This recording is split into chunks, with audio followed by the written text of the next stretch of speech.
आखिर भगवान कृष्ण की मृत्यु के बाद ऐसा क्या हुआ कि द्वारका शहर आज समुद्र में है? और भगवान कृष्ण की मृत्यु के बाद उनकी पत्नी और बच्चे कहाँ गए? क्या आप जानते हैं कि समुद्र में 300 फीट नीचे डूबी भगवान कृष्ण की नगरी द्वारका के होंगे दर्शन? मगर कब और कैसे, तो चलते जानते हैं इस वीडियो में। उससे पहले आपसे निवेदन करता हूँ कि अभी तक हमारे चैनल को सब्सक्राइब नहीं किया तो सब्सक्राइब कर लीजिए, बेल आइकन कॉल पर सेट कर लीजिए, कमेंट में जय श्री कृष्ण जरूर लिखिए। तो चलिए वीडियो को शुरू करता हूँ। दोस्तों, आपको पता है कि महाभारत के अनुसार जब भगवान श्री कृष्ण ने कंस का वध किया था, तब जरासंध ने भगवान कृष्ण और यादव वंश का नामो निशान मिटाने की ठान ली थी। वो बार बार मथुरा और वहां के लोगों पर लगातार आक्रमण करता रहा। अब जब बार बार ऐसे खतरे बढ़ने लगे, तब भगवान श्री कृष्ण ने मथुरा छोड़ने का निर्णय लिया और मथुरा छोड़कर उन्होंने नया शहर बसाया जिसका नाम द्वारका रखा। और भगवान कृष्ण द्वारका में ही रहते थे। दोस्तों, भगवान कृष्ण 36 वर्ष द्वारका में ही रहे, लेकिन अचानक भगवान कृष्ण के बाद द्वारका शहर समुद्र में समा गया। दोस्तों, पुराने ग्रंथों के माने तो इस शहर को डूबने के पीछे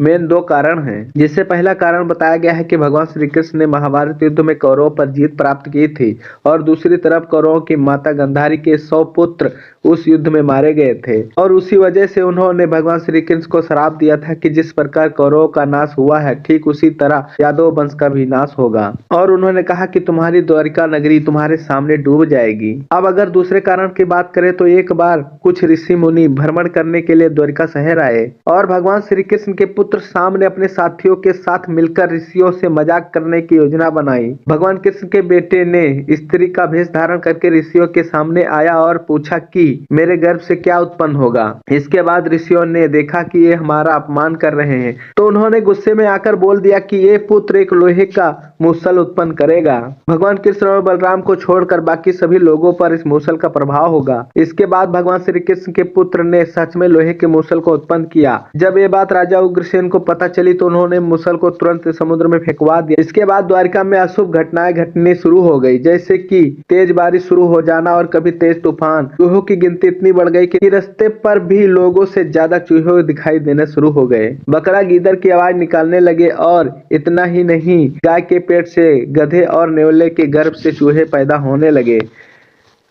अब जब भगवान श्री कृष्ण ने ये सब होते हुए देखा तो उन्हें पता चला कि कौरवों की माता गांधारी के दिए शराप का सच होने का समय आ गया है। अब भगवान श्री कृष्ण ने वहां के निवासियों को बचाने के लिए उन्हें कहा कि तीर्थ यात्रा पर चले जाएं। अब दोस्तों, सभी समुद्र के किनारे आकर निवास करने लगे और एक दिन ऐसा हुआ कि वहां पर किसी कारण लड़ाई हो गई और उस लड़ाई में भगवान कृष्ण के सारे पुत्र मारे गए। अपने पुत्रों की मृत्यु पर भगवान श्री कृष्ण को बहुत क्रोध आया और उन्होंने एक मुट्ठी घास उखाड़ ली। जैसे ही घास हाथों में आती वो लोहे के मूसल बन जाती और ऐसा ऐसवी और भगवान श्री कृष्ण ने गुस्से में आकर सभी सुरमाओं का वध कर डाला।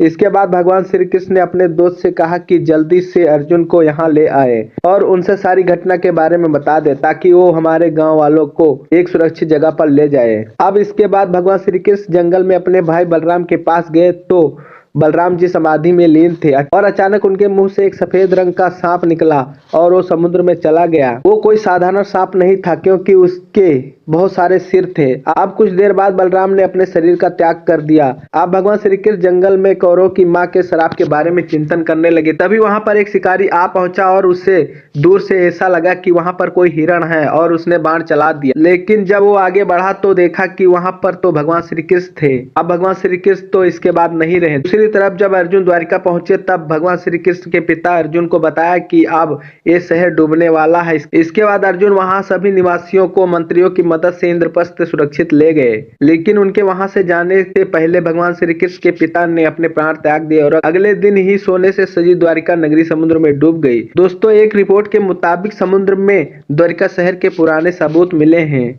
जिसमें तांबे के सिक्के भी मौजूद थे और इसके बाद ये पूरा का पूरा नगर ही खोज लिया गया। तो दोस्तों, ऐसे हुई द्वारका नगरी की खोज। समुद्र के नीचे आज भी द्वारका नगरी स्थित है। इसे सुनकर वीडियो अच्छा लगे तो कमेंट में जय श्री कृष्ण जरूर लिखें। अगर आपको वीडियो अच्छी लगी है तो वीडियो को लाइक करना न भूलें। वीडियो देखने के लिए धन्यवाद।